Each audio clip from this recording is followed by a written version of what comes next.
que recordar el 6-1, ¿no? Que fuimos derrotados en La Paz cuando era director técnico de la selección Maradona. Pero bueno, lo que pasa es que siempre viene a la memoria y ahora que va a jugar la selección, que está muy bien entrenada, por cierto, pero la altura es un tema clave y quizás no hemos tenido o no han tenido los jugadores el suficiente tiempo como para poder adaptarse, ¿no? a la diferencia. Rubén Suárez seguramente lo puedas consultar de cerca, ¿no? Con un especialista. Buenas tardes. Es así, María Belén, Adrián, buenas tardes. ¿Cómo prepararse para los 3.650 metros de altura? Como lo hizo Pasarela una vez con una adaptación de casi un mes, simulando estar cerca, en ese caso en La Quiaca, o llegar con el horario justo como va a suceder en este caso con Alejandro Sabela. Algunas consultas a un especialista del alto rendimiento, deportólogo, el doctor Néstor Lentini, que además integró cuerpos técnicos en su caso de Maradona cuando estuvo en Dubái, por ejemplo. La cámara hiperbárica. Recién, hace unos instantes, repasábamos, mostrábamos en una de las clínicas que funciona, la que ya está en uso con esta selección, con Alejandro Sabela, esto que simula estar en la altura. ¿Sirve para estos casos? Yo voy a comentar mi experiencia personal con cámaras hiperbáricas. Yo trabajé 4 años con cámaras hiperbáricas y realmente simula estar debajo del agua a 10 o 20 metros de acuerdo a la cantidad de atmósferas en la cual uno, digamos, coloca la cámara. Y al mismo tiempo se respira oxígeno a presión, oxígeno al 100%. Es decir, que tiene 3 indicaciones muy importantes. Una es para la intoxicación con monóxido de carbono, que se ve, por ejemplo, en los bomberos cuando tienen algún tema relacionado con los incendios, y ahí se recuperan rápidamente. Otra es las enfermedades o infecciones con estafilococos o gérmenes anaerobios. Precisamente el respirar oxígeno a presión es algo favorable. Y la enfermedad de los buzos, por un tema de descompresión. Tiene otras aplicaciones que nosotros vimos muy interesantes, por ejemplo, en el caso de los diabéticos, las úlceras de los diabéticos que cierran rápidamente con la cámara hiperbárica. Doctor, está nombrando aplicaciones, pero en ningún caso habla de la altura, o sea que para este caso no sirve según sus experiencias. No, yo hice 15 sesiones, nosotros con el grupo que viajamos a la altura con cámaras hiperbáricas, hice biopsias con ratas, para observar que después de 15 sesiones mejora la capilarización de las fibras musculares, pero después de 15 sesiones, pero no sería, de acuerdo a mi experiencia, la mejor forma, digamos, de pretender adaptarse a la altura. Tal vez sería mejor trabajar con cámaras hipováricas, es decir, aquellas que sí simulan una determinada altura. Pero que necesita más tiempo esto, o sea, 10 o 15 días que ya está, no llega a la selección argentina, juega mañana. Exacto, además en la altura se adapta el que puede, no el que quiere. Eso le dicta la experiencia. Y aproximadamente son una semana por cada 1000 metros de ascenso, por lo tanto, para nosotros que vivimos a nivel del mar, lo más recomendable es no ir a la altura. Y si hay que ir, ¿qué prefiere usted? Como hizo Pasarela una vez, una adaptación, en ese caso fue en la Quiaca, un mes previo, el resultado fue malo igual, o llegar con lo justo. Si le tienen que elegir, si usted es el jefe del cuerpo médico de un seleccionado argentino, ¿qué le dice al técnico? Si tuviera la oportunidad que tuvo Pasarela, yo haría lo siguiente. Dormir en la altura, o sea, dormir a 3.600 metros y luego bajar a 2.000 metros para poder entrenar. Porque el problema cuando uno va a la altura es que vamos a 3.600 metros, nos quedamos 3 semanas, pero no podemos entrenar al 100%, por lo tanto perdemos estado de entrenamiento. Quiere decir que llegamos a una situación en la cual estamos 20 días bien adaptados, pero no entrenados. Hoy se está utilizando el sistema de dormir en la altura y entrenar a 2.000 metros, que es cuando uno prácticamente no tiene síntomas. Esa sería tal vez una de las opciones, siempre pensando en que hay gente que a lo mejor se adapta en poco tiempo y otros que no se adaptan nunca. Doctor Lentini, María Belén Aramburu, Adrián Noriega están en los estudios de C5N y tienen más consultas para usted. ¿Qué tal, doctor Lentini? Buenas tardes. ¿Cómo le va? Bien, muy bien. Bueno, lo escuché atentamente y cuando usted decía, por ejemplo, que se adapta al que puede, no al que quiere, me pareció muy sabio, no en mi caso jugando al fútbol, pero sí haciendo notas, de pronto me he encontrado, digamos, apunándome, ¿no? Porque tenía que pasar de una altura a la otra, ¿no es cierto? Y de golpe sentir, ¿no es cierto?, lo que es la falta de oxígeno y demás, que es una sensación muy desagradable. ¿A qué se refiere cuando usted bien dice el que puede y no el que quiere? ¿Cuáles serían las condiciones, no es cierto, para aquel que puede? ¿Qué características tiene aquel que puede? Porque en realidad hay situaciones individuales, es decir, hay organismos que se adaptan fácilmente por una constitución que puede ser genética y otros que no lo hacen por esa misma situación. Entonces, si hay, digamos, algún jugador o algún atleta, algún deportista que tuvo experiencias en la altura, el organismo tiene memoria. Entonces uno puede hacer 2, 3 o 4 ascensos y siempre cada nuevo ascenso lo va a poder hacer con menor dificultad. Claro, usted dice tiene memoria, puede tener memoria para haber, digamos, satisfecho todas las necesidades, haber logrado algo exitosamente o lo contrario, ¿no? O que por ahí se haya apunado o haya tenido alguna dificultad. No, por supuesto. Además, el tema son los síntomas del mal de altura o soroche, como se llama, que cursa con cefaleas muy intensas, con vómitos, con diarrea, en fin, este tipo de situaciones se da en aquellos que ingresan en condiciones agudas. La posibilidad de poder llegar, jugar y después volver rápidamente, bueno, en cierta manera evitaría algunas de las situaciones desagradables que produce la altura. Pero yo complete, perdón, doctor. No, yo simplemente creo que lo más adaptado es, si nosotros vamos a la altura y queremos ver al mejor jugador del mundo que rinda para poder disfrutarlo, evidentemente vamos a estar, no vamos a tener esa posibilidad, porque dependemos de que su organismo se adapte o no se adapte. Los demás jugadores, doctor, los de Bolivia, digamos, ¿están predispuestos de otra manera? Porque no todos juegan, digamos, permanentemente en la altura, de hecho algunos están jugando en otros países. Digamos, ¿corre lo mismo para todos o ellos tienen alguna ventaja? El que ya tuvo experiencia en la altura, especialmente en los bolivianos, si ya tuvieron alguna experiencia previa, tienen alguna ventaja sobre nosotros. Creo que lo más sano para hablar de competencias en iguales condiciones sería algo que yo vengo diciendo hace un tiempo, que por supuesto, bueno, depende de muchos factores, que es simplemente competir los dos a 2.000 metros de altura, es decir, que haya un estadio a 2.000 metros de altura. Entonces, los que están arriba bajan a 2.000 metros y no van a tener problemas. Y los que estamos abajo vamos a subir a 2.000 metros y tampoco vamos a tener problemas. Entonces, no hay desventaja ni ventaja para nadie. Claro, esa doctor sería tal vez la mejor forma. Sí, le vamos a preguntar a Diego Brancatelli en base a la propuesta que usted hace, ¿no? Porque es nuestro columnista de deportes. A ver qué le parece. No, yo me encanta escucharlo científicamente y la pregunta que todos nos hacemos es, doctor, si la selección viajaba el sábado a primera hora o va directamente el mismo día del partido, no hay diferencia, o sea, no hay más discusión, no es que si iba antes 3 días se adaptaba, eso lo descartamos totalmente, hacían falta 21 días, 28 días para aclimatarse o para lograr esa relación con la altura, ¿no? Sí, además cuando uno llega, lo primero que se produce es hiperventilación, es decir, como hay menos presión, el oxígeno tiene más dificultades para pasar desde el alvéolo, o sea, desde el pulmón hacia la sangre, hacia el glóbulo rojo. Por lo tanto, si nosotros tenemos esa dificultad, el sistema respiratorio responde con aumento de la ventilación. Entonces, nosotros empezamos a tener un aumento en la frecuencia respiratoria en los primeros días, pero al mismo tiempo estamos produciendo lo que se llama alcalosis, es decir, estamos eliminando mucho dióxido de carbono y eso produce orinas alcalinas, que en segundo término va a ser entonces el riñón después del tercer día que va a empezar a eliminar esas orinas alcalinas para volver a tener una cierta acidosis y tener otra vez esa hiperventilación. Claro, por otro lado, la hiperventilación produce deshidratación. Así que tenemos el problema de las altas temperaturas, como sucede también en la altura, así que agregamos el tema de la deshidratación, que hay que tenerlo muy en cuenta también. Entonces son factores que para los que vivimos a nivel del mar no nos favorece absolutamente para nada.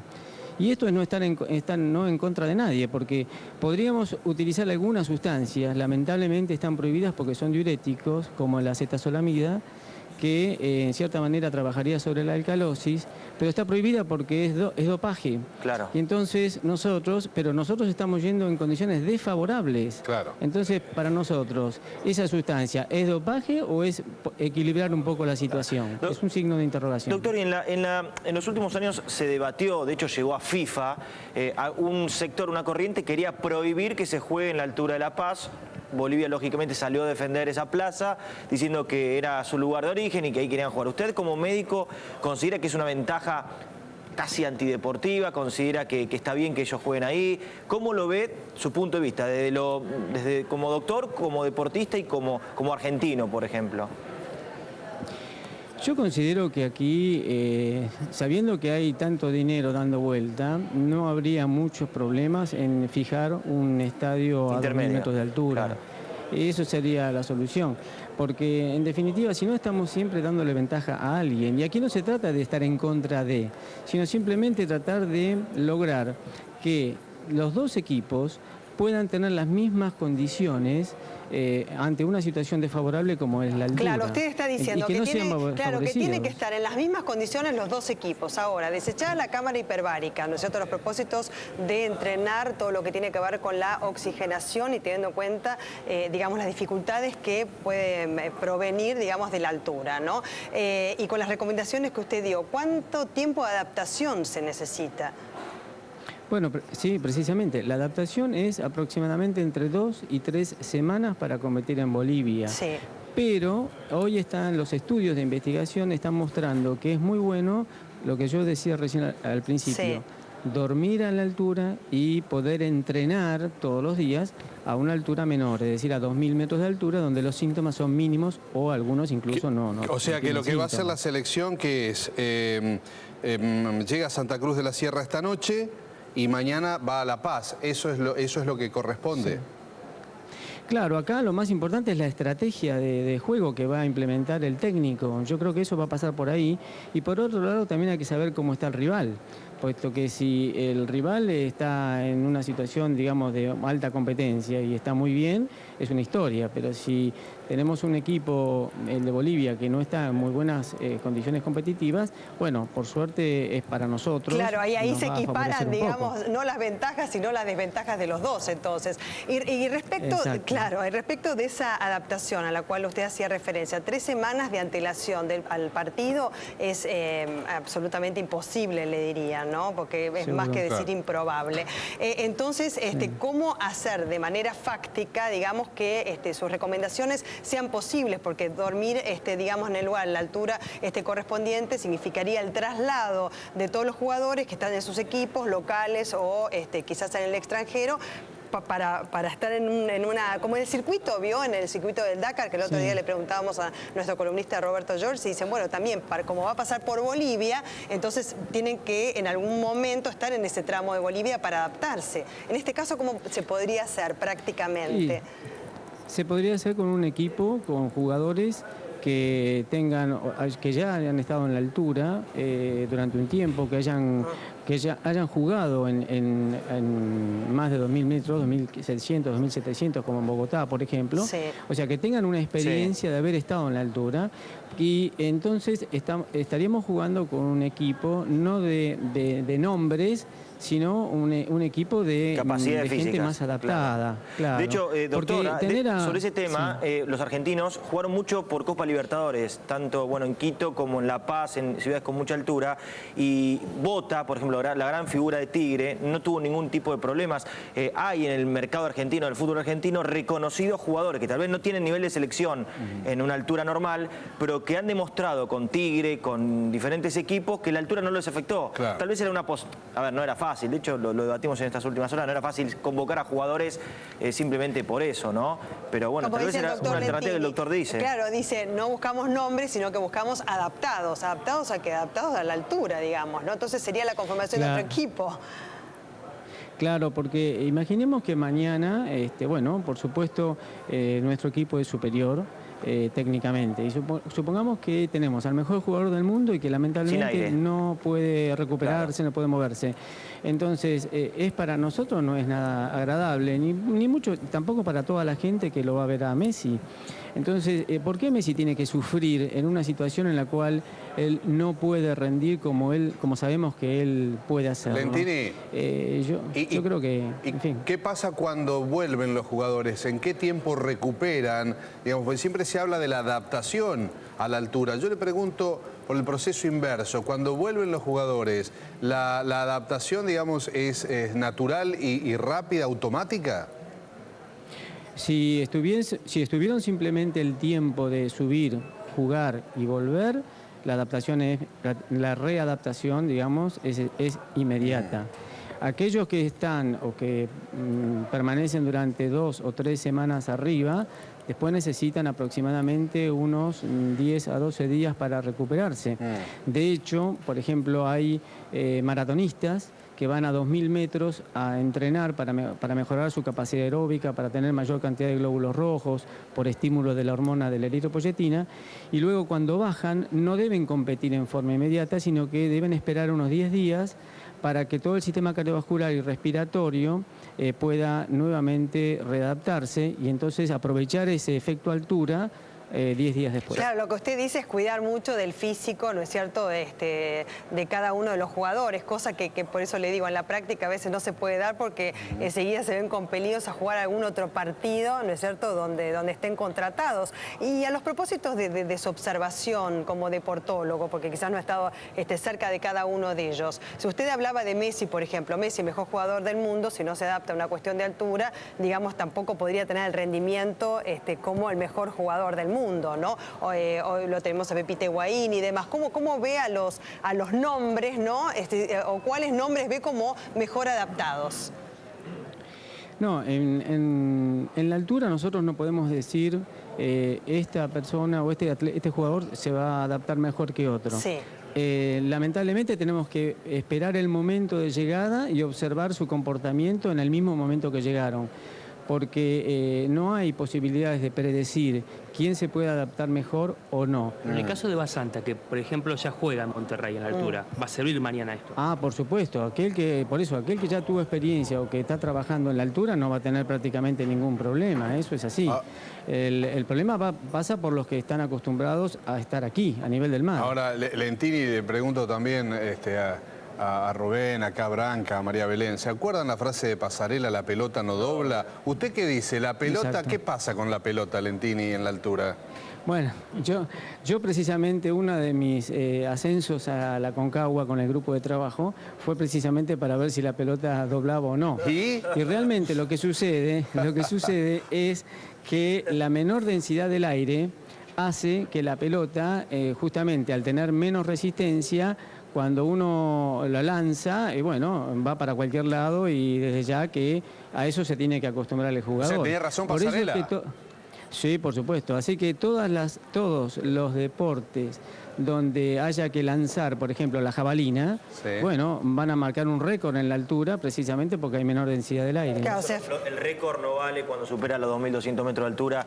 Guinness no los contempla, así que por eso mismo el tema de altura. Exactamente. Yo le quiero preguntar al doctor. Sí, bueno, esto ya... ahí está. Sí. Por eso, perdón, quería hacer una acotación. Por eso, ya que que prohíben eso, ¿no es cierto? Claro. Porque más de 2.200 es una ventaja. Bueno, ¿por qué no prohíben entonces jugar a más de 3.600 metros? Fútbol. Yo quiero, esto doctor ya es más a modo confesión o a modo que nos cuente un poco. Usted habrá hablado muchísimo con Maradona, con Diego. De hecho trabajó en el Al-Wasl, ¿no? Con él, en Dubái.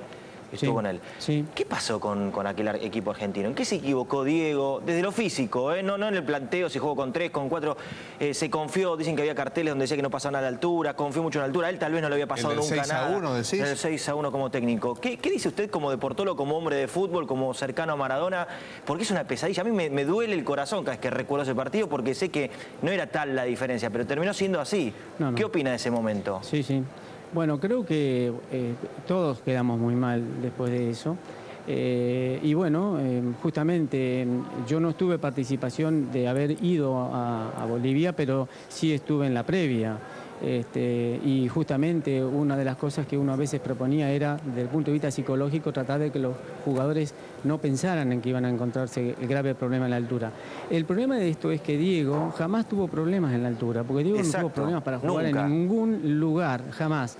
Entonces, tal vez Diego pensó eso, pensó que todo lo que él no sentía, a lo mejor podía ser trasladado al resto de los jugadores. Pero en cuanto a la táctica, a la estrategia, yo de eso no puedo hablar porque no entiendo absolutamente, no es mi tema. Claro, pero ahí está lo que usted dice, se adapta el que puede, no el que quiere, por eso nunca tuvo problemas, porque debe haber características, digamos, personales. Respecto del entrenamiento, ¿no? Usted ya ha sido claro respecto de la previa, digamos, pero una vez que uno ya está por jugar el partido, ¿no? Alimentación, descanso, si cambia algo en el propio precalentamiento. Sí, lo más importante es la hidratación, porque nos deshidratamos simplemente respirando, o sea, hiperventilando, perdemos mucho agua, perdemos y que aumenta por supuesto en el ejercicio y aumenta con la temperatura, por lo tanto nosotros tenemos que hidratarnos muy bien y entrar a jugar en perfecto estado de hidratación. Una posibilidad de poder hacerlo es, bueno, comenzar con todo lo que corresponde a un sistema, digamos, que está bien estipulado y reglado de hidratación previa a la competencia, durante y después, que por supuesto el colega de la selección lo debe saber muy bien. Y fundamentalmente eso, los carbohidratos del día anterior, o sea, de la alimentación previa para tener glucógeno suficiente, y la hidratación antes, durante y después del partido. ¿Cuánto sería, perdón, diferente a la hidratación, digamos, habitual? Bueno, en lo que hay que hacer es tratar de comenzar 2 horas antes, aproximadamente unos 800 centímetros cúbicos de agua, o puede ser bebida deportiva también, pero el agua es muy bueno en esta situación de la altura. A raíz de unos 200, 250 centímetros cúbicos cada 20 minutos, dejar de beber a los 30, faltando 30 minutos o 15 para poder vaciar la vejiga, y entonces uno llega prácticamente con una densidad urinaria y con un estado de hidratación acorde con lo que después va a tener que perder. Tenemos un minuto, doctor Lentini, pero queremos preguntarle también, ¿qué pasa con el jugador? ¿Qué es lo que siente? ¿Es como cuando nosotros nos apunamos o en el avión, que se nos tapan los oídos, algunos se marean? ¿El jugador siente lo mismo en la altura o qué efecto le siente concretamente? Siente ahogo. Fundamentalmente ahogo, o sea, falta de recuperación. Ajá. Después de un pique, le cuesta mucho volver a controlar su respiración. Ajá. Y lo que se siente fundamentalmente es ahogo, y a veces es acompañado por un fuerte dolor de cabeza. El dolor de cabeza que cuando uno se apuna, que es espantoso. Le pasa lo mismo que a Brancatelli, pero acá en la altura no le pasa eso, le pasa casi un pique y se agota, le falta aire. Acá, del control acá al estudio. Claro, gracias. Bueno, doctor Lentini, la verdad que habría que dejar de jugar en La Paz, entonces, después de todo lo que escuchamos. Cambiar de lugar la cancha, ¿no? Espero que no se ofenda. Sí, espero que no se ofenda a nadie, porque no va en contra de nadie, pero me parece que fisiológicamente es lo más saludable. No, para beneficio de todos, para los bolivianos más también, justo. Desde ya, ¿no? Que llegan en condiciones diferentes, para todos, ¿eh? Y además para ver un buen espectáculo. Claro, ¿no? bueno, muchas gracias, doctor Lentini. Gracias, Rubén. No, gracias a ustedes.